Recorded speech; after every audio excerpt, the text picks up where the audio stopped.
Basubo ne banyabo abatuuliriza happy belated birthday. Belated happy birthday. Belated birthday. Yes, belated birthday. Ate happy kalazeewo. Happy obo mwagaliza. Yeah, belated birthday to the President of the Republic of Uganda, His Excellency Yoweri Kaguta Museveni. Yawezeze emyaka 8. Ku lunaku lwali lwa mukaaga 15th September. Tumuyoza fe abasoma Bible. President Museveni talina kyabanjansi. Basoma Bible abaliwo olunyiriri luli mu Zabbuli ey'ekyenda. Zabbuli that is Psalms 90 verse 5. Wena internet awo nkimanyi Bible yo togiina. Lwaki musajja musomi ebitabo byonna mbiyitaayitamu naye kati saawa zino togiina. Kituufu esaawa eno sagala weefuula ate nnyo eyina weesigadde bikkula tuwulire. So ku myaka 8 talina kyabanja Katonda okusinziira ku Bible.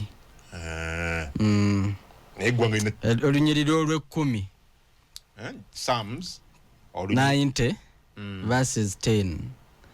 Bigamba, as for the days of our years, in them are 70 years. And if man should be in strength 80 years, and the greater part of them would be labor and trouble, for weakness overtakes us. So kitegeeza nti n'abadde abagamba nti ku 7 anafuye okusinziira ku Bible obunafu butandikira ku 8. Obunafu buba bukoze eki buzze 7. Yes really naye bw'oweza 8 well and good, naye okusukka waawo obunafu weakness and what overtakes. So trouble overtakes us and we shall be chastened. So happy birthday, happy belated happy birthday to the President.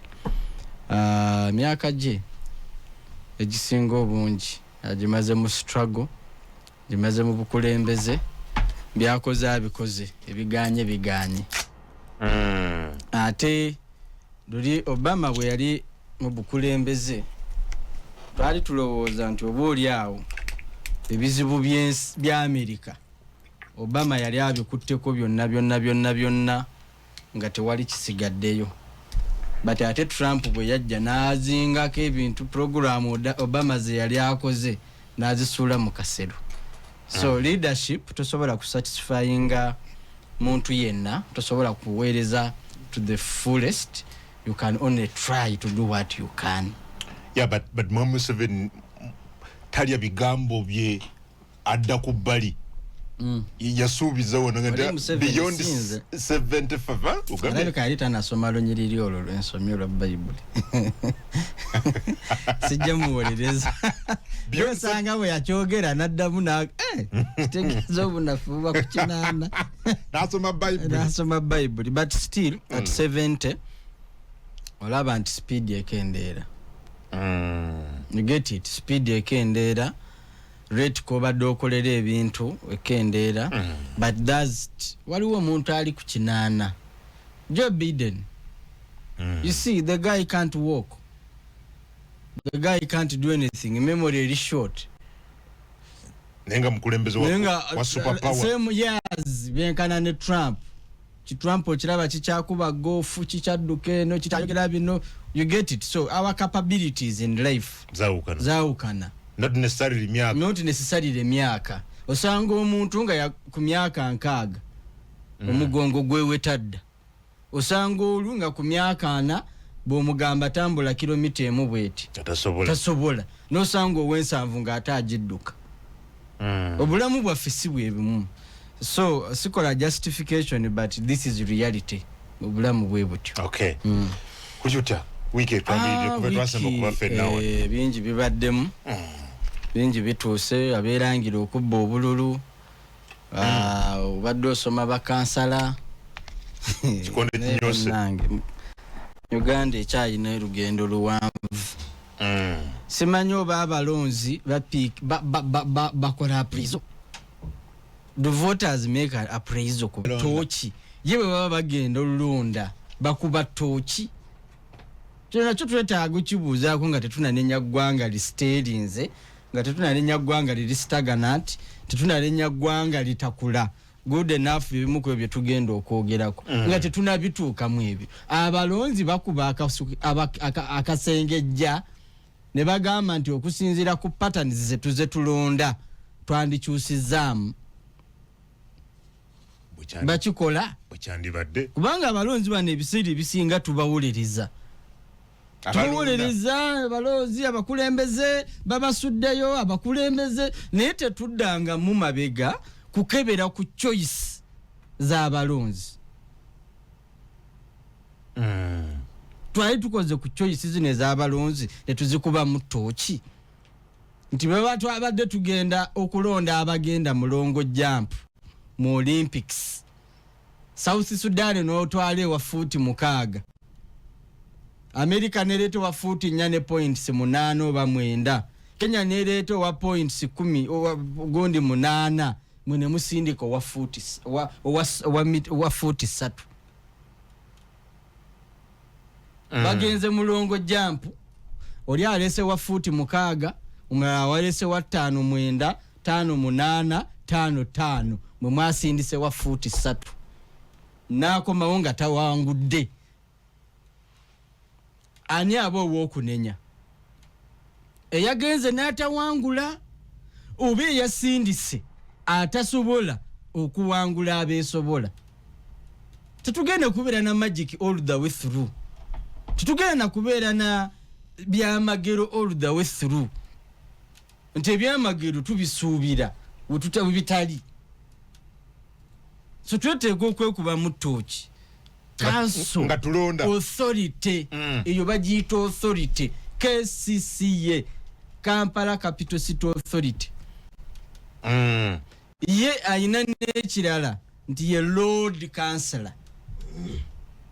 For heaven's sake mutuuka ku level etya eshatinga down emitwe omutwe n'ogudisconnectinga tokyasobola no connecting emikono. You need to say that again. How do you reach a level that as a leader you have disconnected your head to perform, to think, to respond, and you instead employ your hands, your fists to do the work of the head? Bano babadde bagamba nti City Executive Committee yalemereddde okudelivaringa report ku Waste Management. So never disconnecting emitwe, never connecting fists, never connecting emikono. Lwaki mutuswaza? We are ashamed. Whatever you do now is on the internet. It is global. Bawulira ensi yonna ewulira nti ekyalwanyisiza abakulembeze elite leaders was Kasasiro. Why are you mocking the dead? Kati mwe munenya mutemu abalwanidde mu kanso munenya mutye yazimba ku Kasasiro. You are equally the same. But these are Lord Councillors. Yes. Actually, they are not worthy to be Lord Councillors. They are not worthy. They are not worthy. They are not worthy. That was like a village meeting. But badde balina ensonga. Eriwa. Alipoota baalemeddwa gitabo. Okugaana okuleeta alipoota kitegeeza ki? Kukasuka butebe. That council nze nagivaako long time ago. They acted way below the belt. They started long time ago. Ekirungi ebintu bino nze nabibagambanga nga mulowooza nze oba oli awo ndi biased oba ndiko ekikyamu. But I have been telling you that we have no city council. We have no authority. What do we have? We have nothing. You said these are not, they don't even qualify to be. They don't. They don't. Waliwo mukwano gwa mgomu munnamawulire ankubidde akawungeezi. Badde mwenda mukwano gwange ankubidde essimu. Kansala wano olina gw'omanyiimu nti ye. Baamu bakansala nga bana be tusobola okuhostinga ne mugamba oyagala boogera luzungu aboogera Luganda. Bwana Habet njagala kujja ku KCCA nakuba olucho badde kuno takimalayo era nti oli akusabye omu kansila omu kubasobola okukyaza ku mukutu gwa TV n'omubuuza ng'ayogera Luganda ayagala ba luzungu ne mugamba aba luzungu bemanyi naawe b'omanyi nangamba abo tubakyaza buli konze beebu kubanga gwena bakansala bameka ab'ekibuga Kampala ekibuga capital city bosanga ku TV ba ku radio bakutuma oyina Nyanjula oyina speaker mpayo Saula ani omulala Sebufu yabeera ku za Luganda abantu bajja kulowooza nti mbavoola but Sebufu mukono gwange gukyaliwo gukyabulako bambulire atenze mbalaba niyo kanseri mu abantu abasoba mwana mu abatano so wandibadde osuubira nti bakansala b'ekibuga Kampala be badominating radio airwaves eza Kampala abannyonnyola abantu bandibadde be beetoololirwako ensonga. Tell me nti ekibuga Kampala ne bakansala ana nga kumpi mu 65 ab'ekibuga Kampala tetwogera ku Masindi tetwogera ku Nakaseke twogera ku kibuga Kampala nti toyinaamu bakansala basukka 5 bowulira ku mpewo bolaba ku TV bolaba mu mawulire bulirayo omukoogu gwalolabyeko ng'awandiise statement nti oyina bakansala ab'ekibuga Kampala bakozesa voice notes to communicate they cannot write. Tunenyani bino byonna bye tulimu tunenyani muve mwono katemba gwe mubeeramu ambulera kisumuluzo basi and you forget content. You forget content of the leader you are sending. Zizo ambulera zamu zizo zifumuka tewe zitwala oba tukokozesa omutwe bajjayo ngalo. How will you discuss policy? Ekibuga kino kinakulakulana kiti kubanga ekibuga kikulakulana policy mutula ne mugamba eno line je tukutte sinungi eri ekibuga ne mugi discussing extensively ne mukole teeka ne mukola ordinance abo basobola okukolera ordinance abo banaba basobola okudiscussinga police abo abafunyiza bikono abo yetugenda tuuka mu kalulu abalonzi babanja service be babanja service tebategeera service kiki tebabitegeera. At the end of the day Museveni yazizze eggwanga emabega. You have a full council inokola amateeka g'ekibuga ekisanja kiweddeko.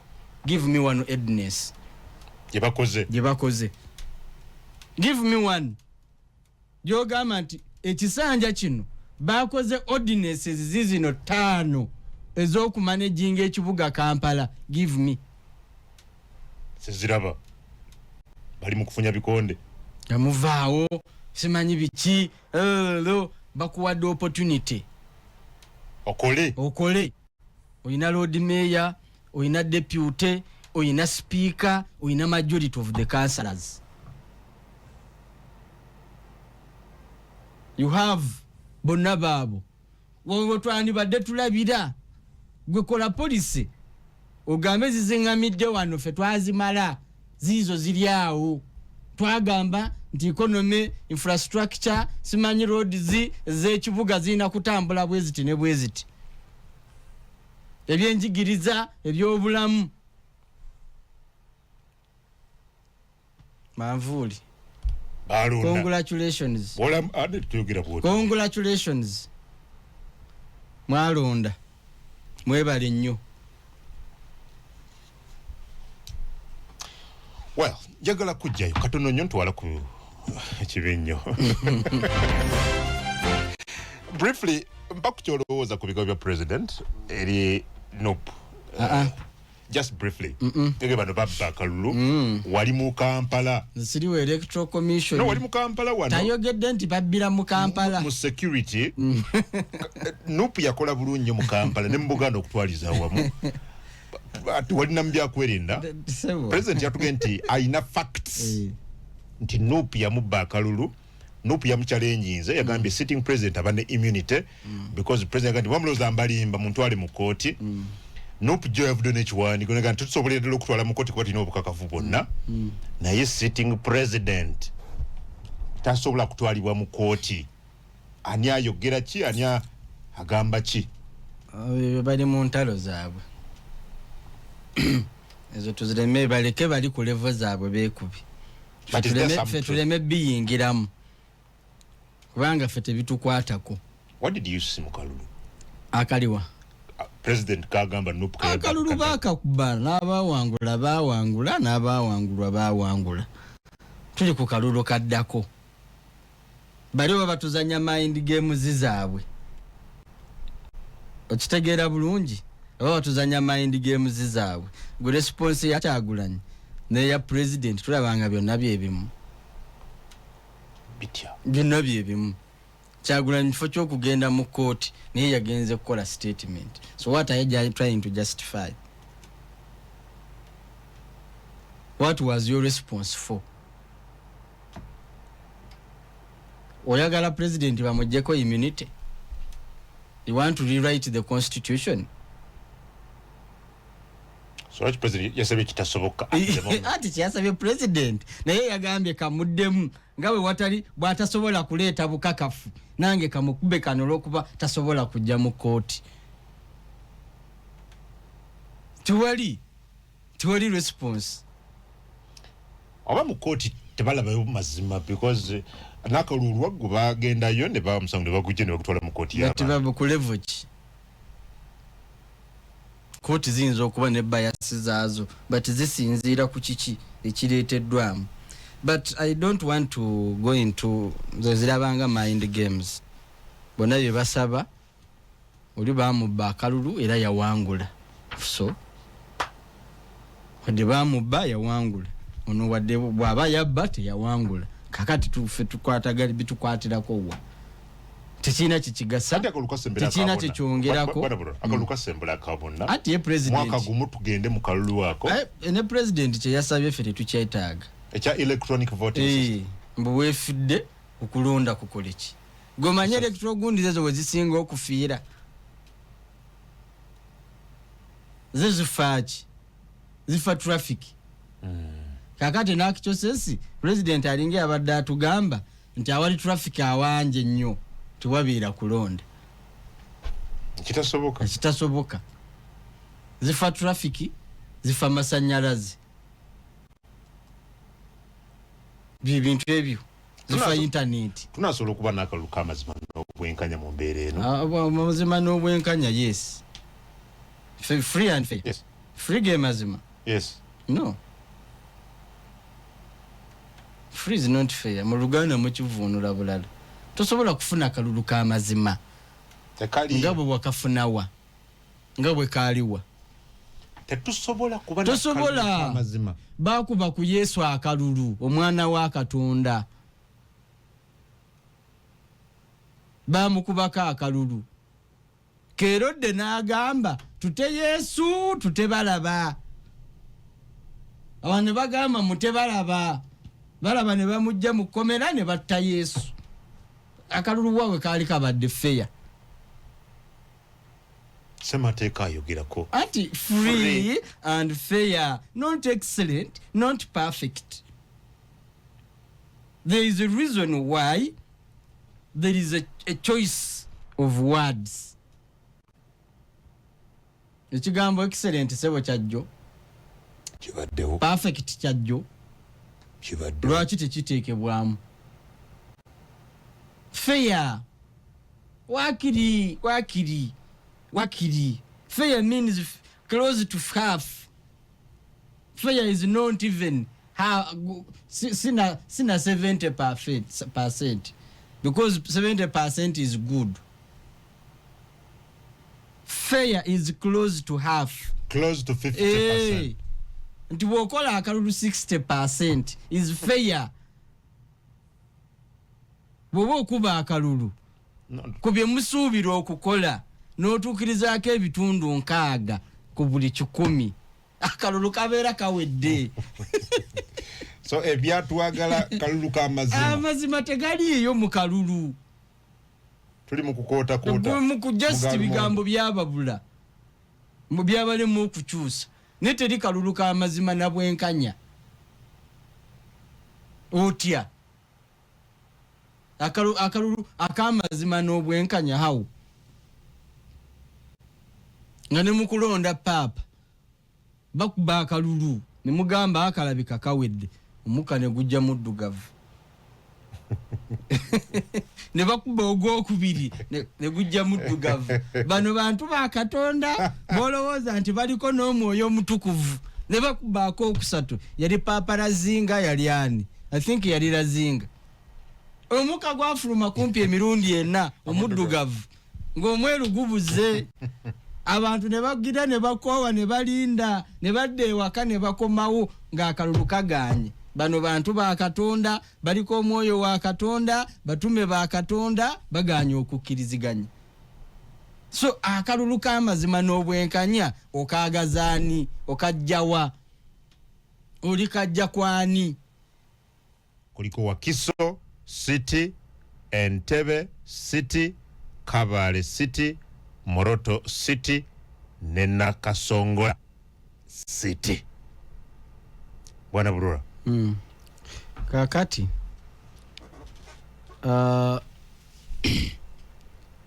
KCCA Kampala Capital City Authority yatandika mu 2010 nefuna city status, nefuna netteeka, nefuna gundi eyo outlook gye tulowooza nti ye yali egenda okugitransforminga. Okusooka twali tumanyi nti egenda kubeera model ofunye executive director instead of a permanent secretary oba town clerk, ofunye road mayor, ofunye budget, ofunye technical team very highly educated, public service what ebyenjawulo okusinga ku byabalala.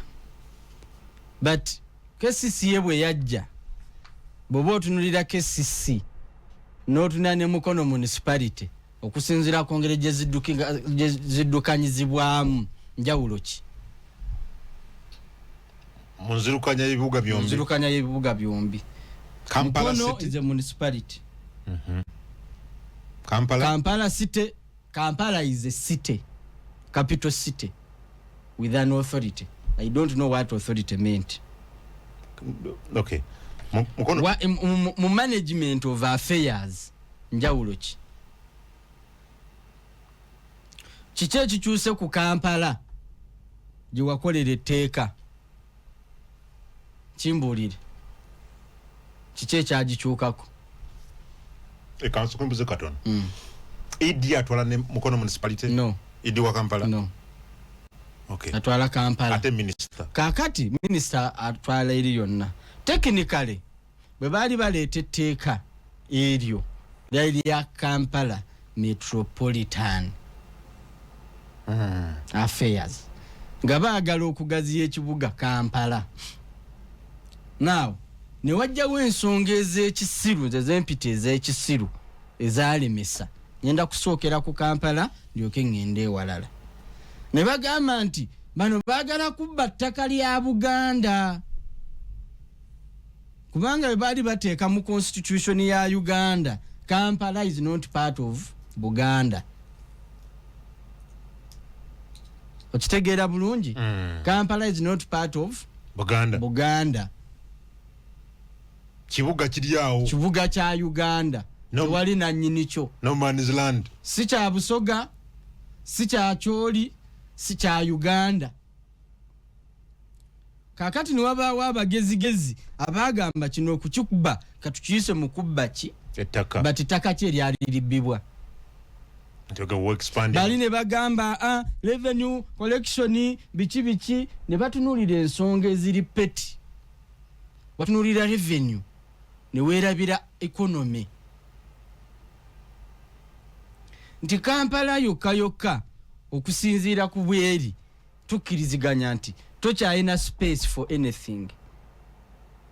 Tokiina nti Kampala okufuuka Kampala ekibuga city kyali kirina okutwala districts Mukono ne Lugenderamu, Wakiso ne Lugenderamu ne Mpigi districts. Yes. And and what would be the purpose to correct mistakes ezaaliwo mu physical planning, mu urban development, economic expansion, transport system. Buli kimu kyonna ng'olina kukicorrectinga ng'okozesa expansion okugaziya ekibuga. Kubanga ekibuga toyinza gamba ka Kampala kaneeno kalina 1 point ndowooza kagenda weza 2 million resident. Tebaliimu Kampala oba onoonya ba residents tebawera miliyoni. Bayinza obutawera. Ffe tubalira ku balonzi naye abagibeeramu abagikoleramu si be bagibeeramu. Ero laba everyday abantu bava e Kampala ne bagenda mu Wakiso, ne bagenda e Mukono, ne bagenda e Mpigi. Ntolina Wakiso yeebulunguludde Kampala atali fully developed. Gosobola okukwata abantu tugeze naggulu go down that whole slum noba relocating nobatwala eri. Naye kaakati toyinza kukola city etalina infrastructure plan. Sofa buli omu azimbanga bw'ayagala. Toyina roads and drainages plan. Toyina plan ya masomero. Toyina plan ya residence. Buli wali owulira wano nga Minister wa Justice Honorable Mao ng'agamba nti bazimbye floor apartment ku nyumba ya Chief Justice. Nti buli omu akeera n'azimba bw'ayagala n'azimba w'ayagala. Kisisi okumanya yo yennyini eyina ekizibu bwe yali egenda oggula ettaka eddundu e Mukono erya Kasasiro yaligula mu kise ate kiri gazetted for residence. Abantu bali bagazetinga nti abantu gye balina okusula. N'ogamba ate n'okyusa n'ogamba nedda twale tugenda yowawo Kasasiro twale tugenda kukola factory. Still contradiction. Nti ojje wano akavuyoko exporting ate okatwala eri wano byakulema okuorganizinga. Toyina home area, toyina area eri gazetted for residence. Nti eyo area mwekyo ekibuga Kampala area eri gazetted for residence eri gundi togiyina. Toyina area eri gazetted for schools. Osanga essomero liri wano, omuzikiti guli wali, ekkanisa eri wali, ebbaala eri wano. Byonna bikola at the same time. Kampala. That is not a city. That is chaos. A city must be organized technically. Kibuga technically kiteekwa okuba nga kiri organized. Nti ayagala ekintu amagalaji gali mu area bweti. Bw'oba oyagala kanika motoka, bw'oba oyagala spare ekitundu bwekitebe bwe twabikola ki? Tojja kusanga yazimba nyumba yakwebaka. Tojja kusanga ya complaininga mbunno bankubira kerere. Naye kakati olwaleero bikulemu nayinako meeting emu nga tukyali e Lubaga nga abantu bakola complaint ku kanisa. Nti kanisa kuba ina overnight ina lunch hour tizikiza koze okay. Waliwo ebbaala nti ye nagamba ate ebbaala zo naye ebbaala nedda eggwanga population. Kakati population ya Kampala bw'oba ogitunuulidde infrastructure eri wansi, ebyenjigiriza biri wansi, ebyobulamu biri wansi. Literally toyina kiri organized. What makes you a city? What makes you a city? What makes you a city? Ntinga baletera Kampala metropolitan area, bali balina okukwata Kampala bagimaging one ebere ne population yemala. Ekirala bw'oba ozimba ekibuga okizimba osinziira ku ki? Kubanga oteekwa okuba ne modo n'ogamba tugenda okuzimba ekibuga, tugenda kufokasinga ku infrastructure. Ekibuga kyaffe kigendo kifuula ekyomulembe bizimbe, si bigambo. Okay. Si politics. Ntogamba nti ekigenda okutufuula ekyenjawulo mu nsi yonna ng'ekibuga Kampala nguudo.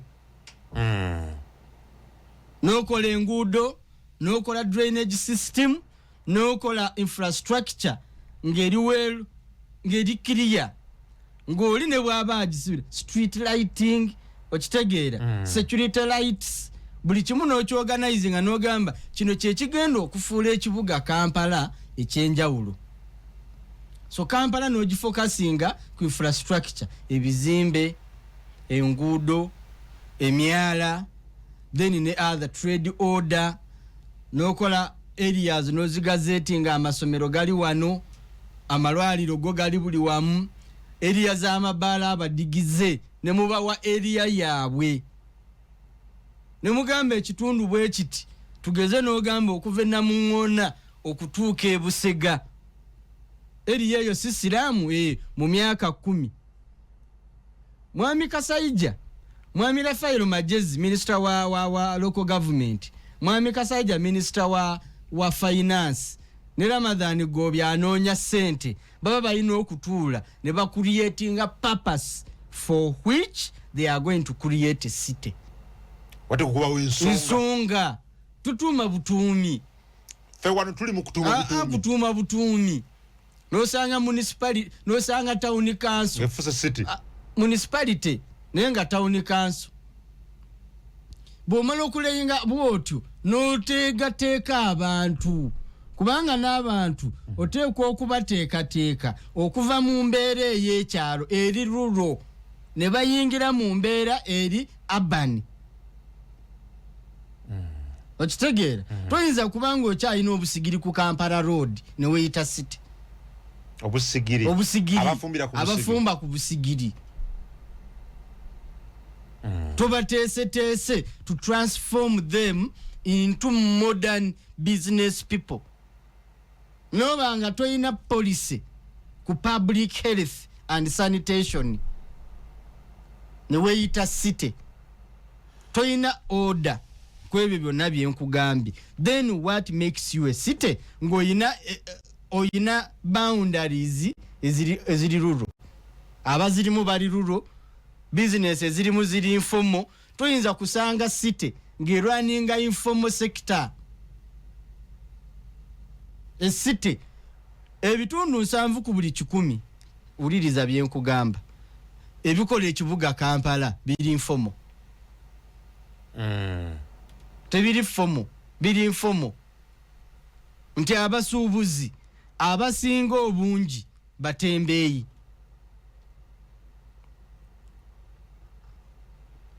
Abasuubuzi abasinga obungi batembeeyi abatali mu bizimbe. Abali mu bizimbe batono okusinga abatambula. Nti emmere gy'osinga okutunda obungi mu kibuga togitunda mu hoteli, ogitunda ku street, ogitunda mu tonninnyira. You call yourself a city. Bw'oba oyagala kukola city endala n'okwata district nga Masaka already eri congested, erina poor infrastructure, teyina order eri gye nakugambe y'okugamba nti ebifo byonna oyina order mu kibuga. Ayagala okwebaka ajja genda yeebake. Ngendo ngote musumbuye. Mu London amizikiti we gyali nga gireese disorder mu kitundu. authorities batuula ne bayimamu ne batuula ne leadership y'abakulembera obusiraamu ne babagamba okwaziina kuno kutegeeza ki nti kalombolombo kaki kuyita bantu nti essaawa ekoze eki etuuse nti nebe kaba kalombolombo lwaki abantu bano tebatega alamu lwaki tebatega alamu kubanga essence yakubajjukiza mujje mukole ki mujje musaale kubayita nti saawa zituuse lwaki abantu bano tebakola ki tebatega alamu ne bagenda nga bakyuliza oluvinga ne understanding kakati ffe wano sisobola genda kwebaka ng'emmanju wange waliyo ebbaala onfuna bulungi ngenze kwebaka emmanju wange wali eri waliwo akuba ebidongo akeesa buli omu wayagala wakolera kyakola ki kyayagala then which sit are you you are Islam which sit are we wenjagala okubuuliza waneeno minisita wa local government Rafael Magezi bibuga bino byakola byayisa mugundi akola bibuga kikaaki nti okwata ekibuga nga Masindi n'ogamba this is an oil city n'okiwa status nti omuntu ne bw'abazze mu Uganda bw'aba anoonya ebifo by'okubeeramu oyinza n'ogamba Masindi tegenda kubeera industrial okitegeera oli najja ng'agamba bwe mba njagala ekibuga ekiyonjo mu kibuga ekitalina pollution mu ggwanga ekitalina traffic ekirina residential commitments ngenda hoyima okitegeera n'ogamba nkutte Mbaale njifuule industrial Mbaale Jinja ezo kanzifuule ki oba n'ogamba Jinja yeebulunguludde amazzi eyina amazzi mangi eyo kanjifuule nti y'abalambuzi n'ozimba amawoteeri n'ogiwa mabiiki n'ogiwa ki kakati neefuuka nti ekibuga ekisanyukirwamu oli bw'abazze mu Uganda ayagala genda ku beach ayagala genda kusanyuka ayagala genda mu zikasino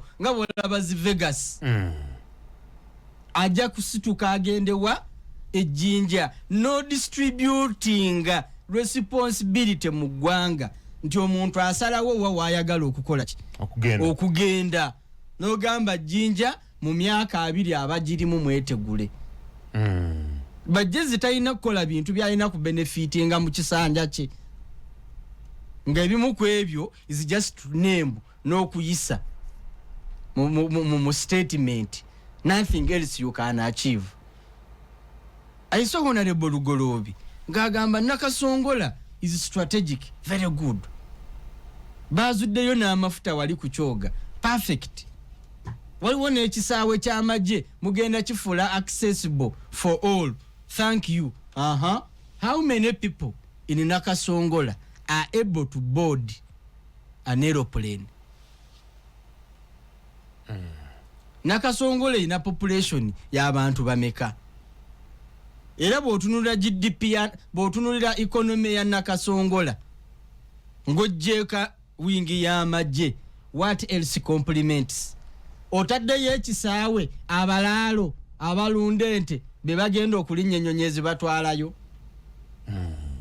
ogifudde site wandibadde ogamba tugenda kulilocatinga ministry 5 ompulira ministry 5 tugenda kuzililocatinga okwate ministry nga office of the prime minister yesinga abakozi oboolyawo okwate ministry ngeya agriculture yetaaga mu district erina related ebyobulimi ogambe nti tugenda zisengula mu kibuga Kampala tuzitwalewa Nakasongola obugambe nti mu kibuga waneeno tugenda kifuula nga abakolera eno bebano that is the only way naye kakati bw'ofuula Nakasongola which is not even fit to be a municipality no elevating from a town council to a city status without a law without physical planning mechanisms, without trade order,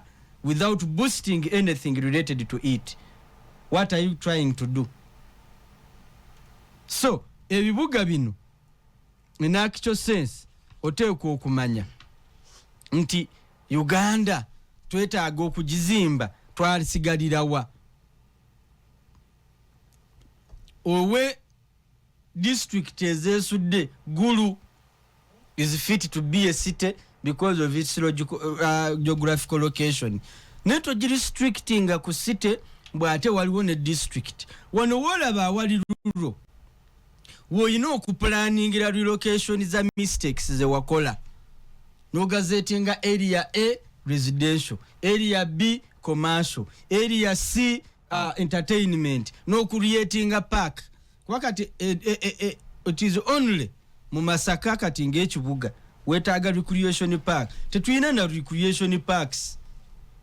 Naye ate okutta ettaka wewandi shifting no creating recreation parks eziri spacious ezikola part of the city status ate ogifudde district ogifudde rural ogifudde district ng'ate yandibadde efuuka area gy'osobola okukoleramu ensobi ze wakola eno. Abantu ababadde basula mu kibuga ne bavaayo ne bagenda bazimba amayumba ag'omulembe mu kifo ekyo, n'oteekawo ne status y'amayumba g'oyagalawo, n'ogamba wano twagalawo ennyumba ezitasukka kalina 3 oba kalina 2. Eno area buli abateesobola abasobola ozimba ennyumba emu eyamwamba ziri wano. Bw'oba oyagala eyakalina area wano. Abaagala ozimba amasomero mugende bwe wati. Abaagala osimba amabaala entertainment we wano. Ab'amakolero area bweti. Kati ekibuga n'okikolera sewer system. Wakati bw'oba olaba sewer system tuli mu kukola yakubiri eye Nateete sewer line buli omu akyerwanako. Oli mu kibuga ng'enkuba bw'etonnya abantu bataka zambi, n'ayingira mu kkubo, n'ayingira mu bantu, n'ayingira mu myala.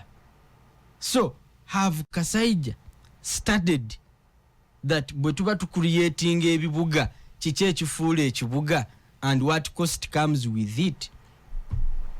Oyina physical planning y'ekyo ekitundu kubanga gye wandisoose okukola nti Nakasongola city, this is the physical planning of your area. Temuddamu kuzimba kayumba ka kyuyi kimu mu area bweti. Naye kaakati osanga babuzimbi bakuliyetinze silamu abantu bawerawo 15,000 ate gy'oyagala okufuuka efuuka ekibuga. How? So tulina okutunuulira nti bino ebibuga bye twagala okukola. For example, ogenda kukola Nakasongola, ogenda kukola Kabaale, ogenda kukola Wakiso n'Entebbe. What are you bringing these things with? Abantu bo buvunaanyizibwa nti bo babyekolereko bakisobola. Omuntu abadde arunninga district nga kansala nga town clerk emyaka 2 bw'onoomuwa okuteekateekera ekibuga ajja kukisobola. Obukugu yabugjeewa kubanga omukugu wa town council ayawukana n'owa municipality alina obukugu obusobola okurunninga ekibuga n'obukiteekateekera. Bw'obanga ekibuga nga Kampala capital city kansala akyajja nga taliiko qualification, kansala akyasobola okujja olw'okuba yafunye ticket mu pate ye ne bamulonda nga tasobola kukola document kugisoma. Asobola okukola document, asobola okustudinga economy n'amanya bwetambula n'agiteekateekera. So ebyo byonna nga tugenda okukola ebibuga tuteekwa okubitunulamu complex infrastructure. Ne tugamba tugenda okujanga attraction yaffe eri mu bizimbe.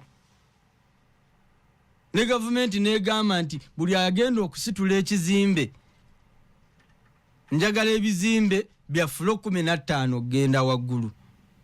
naye bw'oba osobola okuzimba fulo 10 nsobola okwongererako 5 ne tuteesa nze nenzisolooza bwe nzimalayo n'okola ki nojja no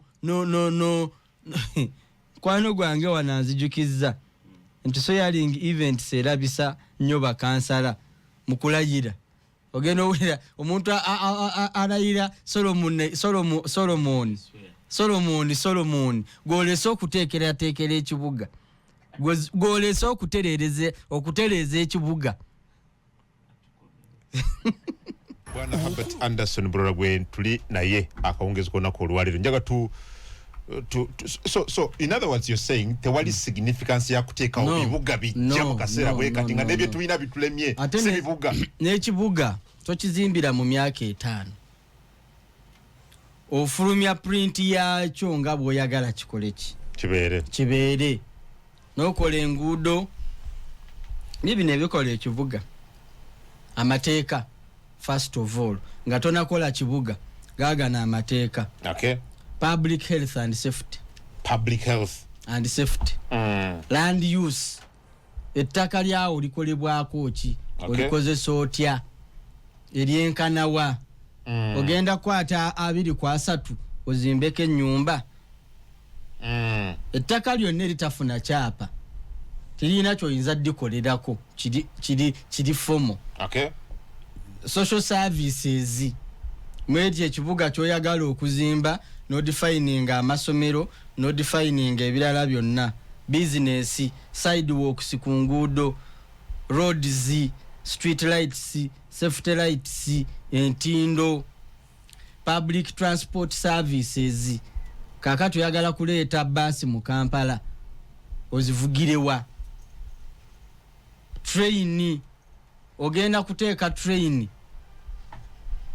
ng'ogenda giteekawa ye transport mu kibuga ojagala ebeera etya ebyo byonna olina okubidefininga amazzi sewer storm water emyala environment olaba kati tukyalwana n'okugirikiraiminga sanitation services police y'ekibuga ekibuga sebo kiba ne police eyawukana ne district ebyakyo kati eno police ebeera eri mu mateeka gano genzize nkugamba ekwata etteeka lya trade order n'eritaputa engeri gy'okuŋŋaanyaamu omusolo naye kati ogenda kusanga nga bwe bagereka omusolo egindi ne mu kibuga Kampala bwe bakola ki bwe bagugereka parks and recreation nti bw'okwata ekibuga nga Masaka n'okyawulamu 2 Masaka Hoima Moroto jukira bakola ebintu 2 bakwata Masaka city erina divisions ndowooza 2 ne bateekawo ne district naye nga ina kicho sense mu bugazi bwa Masaka wandibadde omugattako ne Kalungu n'ogizaayo nga bwe yali gy'owulira Greater Masaka n'ogamba Bukomansimbi gye tugenda okuteeka ba residents mpulira bulungi ba residents si bonna abaagala okwebaka mu environment y'okwebaka mujja kujjanga e Masaka mukole naye mwenna mugende muzimbewa e Bukomansimbi naye Bukomansimbi gye mugenda ozimba njagala kuzimba nnyumba standard weight ekiswaza bw'oba oyingira Masaka osanga mabaati g'ensenene gana ameeru n'osanga aga black ng'oyinge fensi ya Masaka city bakyaseresa amabaati ameeru oli ajja n'azimba ennyumba ye ennungi eri ku mutindo n'aserekesa amategula omulala n'ajja n'azimba wali akayumba ke n'aserekesa ameeru kyuyeki neighborhood etya omulala n'ajja n'ateeka wali akabaala omulala n'ajja n'ateeka wali akadaala nga ka miti. We are not saying nti nno bano abantu bonna tebalina kubeera mu kibuga, no, balina okibeeramu mufuna mpola mufuna owa wakati n'afunira ddala, naye balina okubeera mu regulated environment kesi nekola description y'omudaala gw'olina okukolerako byebibuga kye bayita city kubanga olina okukyusa abantu ne bava mu rural environment into urban. Now we are running an urban, we are running a rural city called the urban. Kampala is rural, totally rural. Now ebyo byonna n'ogamba nti kaakati abeekalungu district gye wasalako eyo n'ogamba tugenda kukolerayo industries. Buli alina ekkolero tetufaayo oba lyaki tubatereddeyo amasanyalaze agamala, tubakoledde n'oluguudo olutuukagana n'omutindo gw'amakolero. Buli kolero lyonna siryagala mu Masaka. Masaka city is a trading area. N'okwata Lwengo mu bunene bwayo n'ogamba Lwengo awo newankubadde Bukomansimbi wagize ugazetingawo area y'amasomero. You get it? Amasomero, eddwaliro ne park eri public. Because oyagala kutuukagana n'omutindo gw'ensi yonna. Bino byenjogerako bonna abazimbe bizimbe mu nsi yonna.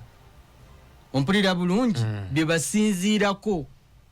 N'okwata area kakati mu kibuga eno side eno eya gundi eno eya Kyannamukaaka baani eyo n'ogamba ab'amabala Nabugabo.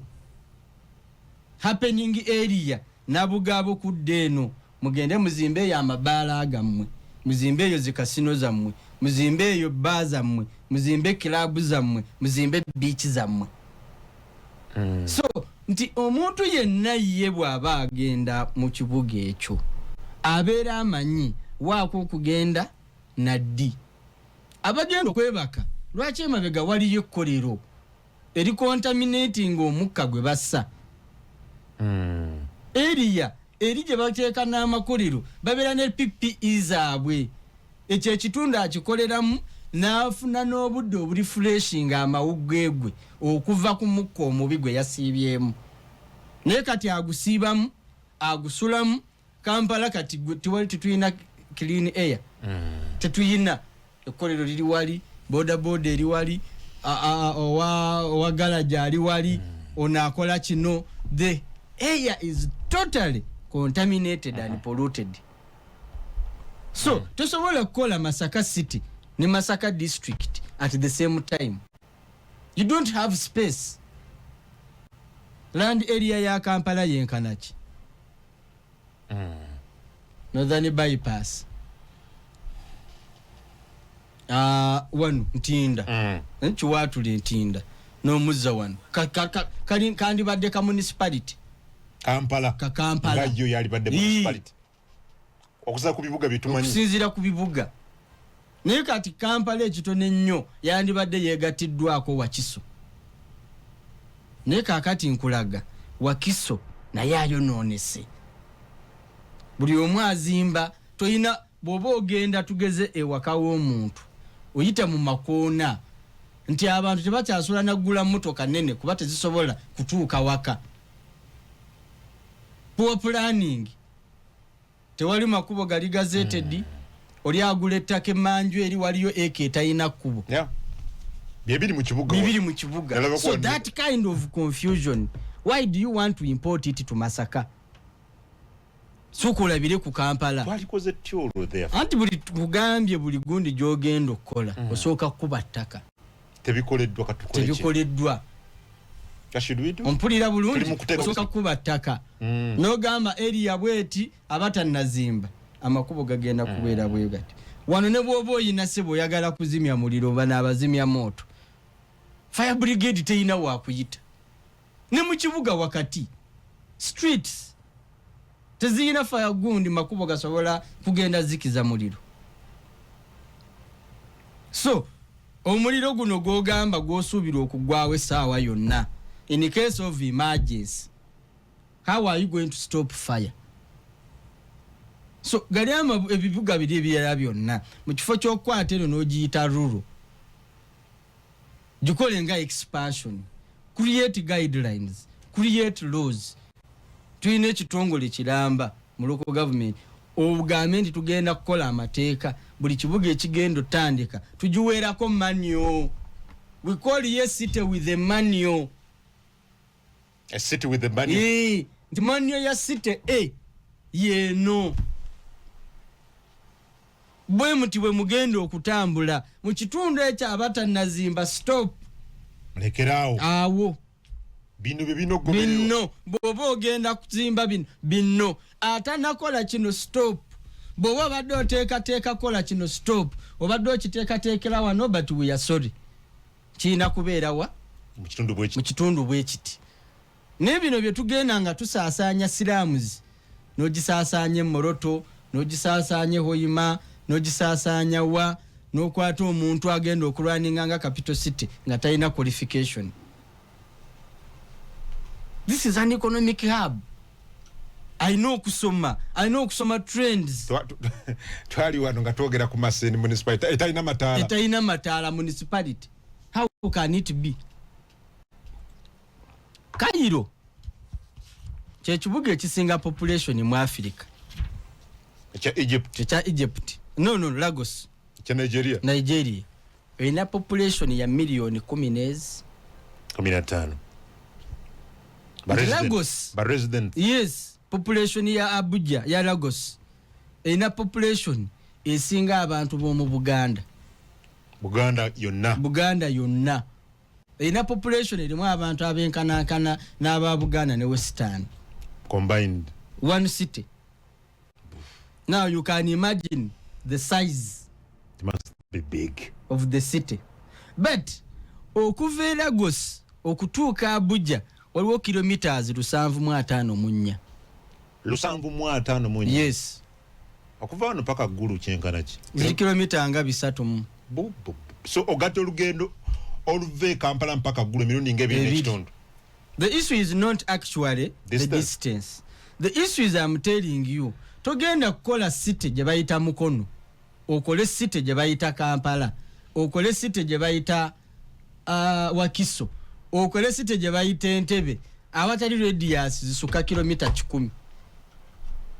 Okuva e Kampala okutuuka e Mukono kilomita 10 na meka. 12. Okuva e Kampala okutuuka Entebbe ziri kilomita 38. Okuva e Kampala okutuuka e Wakiso ziri nga kilomita nga 15. Byonna obiyise bibuga. Ekyalibadde ekibuga ekyo. Ekyandibadde ekibuga ekitya. Nti bw'obikwata all combined, one, ogenda kufuna population. Ekumala okusustaininga ekyo ekibuga in terms of revenue collection. That is one. Two, ogenda kukendeeza administration. Nti city nga yo, the level of administration ozipimira ku bintu bingi, tozipimira ku quota y'abantu. Kati fe tukyapimira ku quota y'abantu. No. Representation ogipimira ku economy. Ogipimira ku government. No defining a government. Gobadde okimanyi nti n'essomero government. Essomero? Or structure? Formation yalyo eyina budget, eyina population, eyina amateeka, eyina abakulembeze. So you know your government. Kati wano tuyina government maker. Nkifo ky'okukwata amasomero gano gonna n'ogasikataringa. No. Create one big space. Make it accessible. You get it? So ekibuga ekiddako nkulaga ebibuga Kinshasa ina abantu milioni 7. DR Congo. Cairo ina abantu milioni 7. Kano kyekibuga ekiddako mu Nigeria. This is Africa. From Kano, the third largest city in Africa, to Lagos, it is 996 kilometers. Alexandria, Egypt, waliwo mailo 14 okutuuka e Cairo, okuva e Alexandria. Nti essence y'ekibuga is to create another economy in that area. To attract population, to attract investment, to attract all of those other things. Naye tujja kukongestinga buno obuntu buno nokaterwa kano kawugiro k'abantu 800 nokayita city. Tekaina economic activities ziliawo, tekaina any iota of urbanism in it nokatuma city. So Kampala metropolitan area mugize yebere kibuga kimu. This would be the recommendation. Kibere kibuga kitya kimu mukizimbe nti awakyali space ekakiri wakolenga correction center, awakyali space mukono wakolenga correction center, awakyali space entebe wakiso wakolenga correction center, to eliminate slums, to create ebyo byotabala oba byotayina. For example, recreation centers and infrastructure development. Well, abasinga ba complementinga bajjeko waliwo omusajja gwempulidde nga mukulu naye nga atayagerako okufuula endowooza. Ekyanzijja ku mulimu kiki? Kwogera ku nguzi na kugirwanyisa? No, si kyekyoka. Butakkaanya n'abamu ku bakulembeze ku nsonga ezimu. Nze ne bwe mbadde ku mirimu, I think kye bayita okubalaata simanyi kye bali. Abandamu balowooza nti mulina okukwatagana mu ndowooza buli kaseera, which is not true, which is not possible. Nze bulola lwaki oyagala nkufaanana. So mukadde wange oyo awummulemu. Maama Maria mwagambye nti okwepima ku Nigeria, no, toyinza kwepima ku Gosinga, sijja kwepima ku Juba, ate Juba eri wala nnyo nga kaani. Kyekiri kye nakugambye nti bwe tuba tuloota kubaaki. Toyinza kuloota kubeera kitono, toyinza kuloota kubeera kya bulijjo. Nfuna bulungi, teri muntu asobola kukeerera kya nti ekirooto kyange njagala kugwa ddalu. Nti yaloota kugwa ddalu kyekirooto kye. No, bw'oba oloota ebintu eby'amaanyi, oloota n'ogamba naye njagala kubeera presenter wa radio w'amaanyi mu ggwanga. N'okuteekawo ne description, not mere presenter, but ow'amaanyi mu ggwanga. N'okikolerera. So kino kyenkugamba ne mu myaka gyaffe fe abeewaana nti tukyali bato tuyinza n'obutabituukako, because Lagos baagikyusa, is it 892 Dar es Salaam. Kakati okuva Dodoma okugenda Dar es Salaam baagizimba mu 92. But Dar es Salaam 92, 82, I think 82. But Dar es Salaam 40 years later is one of the most developed cities. Actually Dar es Salaam ekwata kifo kyakuna obungi bw'abantu. No, the one of the most developed cities mu Africa esinga eyagala kusinga ne Addis Ababa. Okitegeera? So oyina kuloota kubeera binene n'ogamba yeno print ya Uganda empya.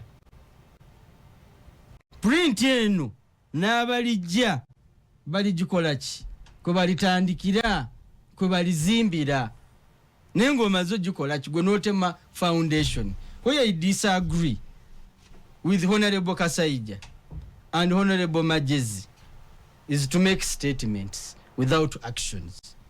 Bogezi balungi awo sikanya nabo okukola nti okola city gyotawadde manyo nti omuntu abadde arwaninga sub county gwokozeeko elevation arwaninga division tebikwatagana oba osudde.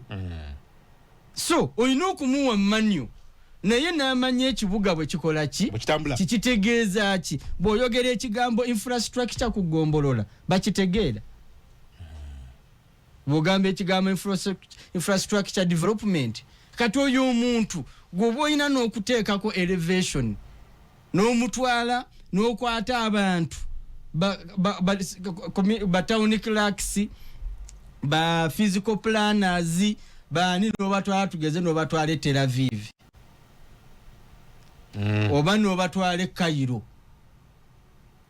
n'obagamba mugende mu benchmarking muyige infrastructure development ng'oggyeko bye mwasoma kakati mugende mu birabe bulabi infrastructure development kyeki City Council netuula kati kitegeeza bakansala basobola okutuula nga bye bagenda okutuulamu babikola ki babitegeera naye nga kansala alina okutuula n'akola etteeka erigenda okumanaginga city development infrastructure development ng'asinziira ku bukugu naye kati abasinga okukola decision kano ke kasembayo abasinga okukola decision mu kibuga Kampala be batayina nandibwise bulumi be batayina stake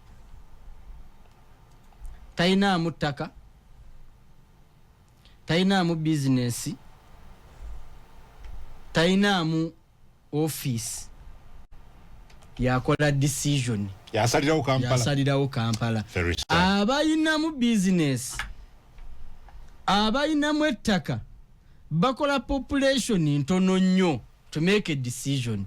That's where legislation comes in, to create equal opportunities, to create equity, okuyamba bana abatono okukola decision ezigenda okuyitimusa abalala ekyo kye tutayina.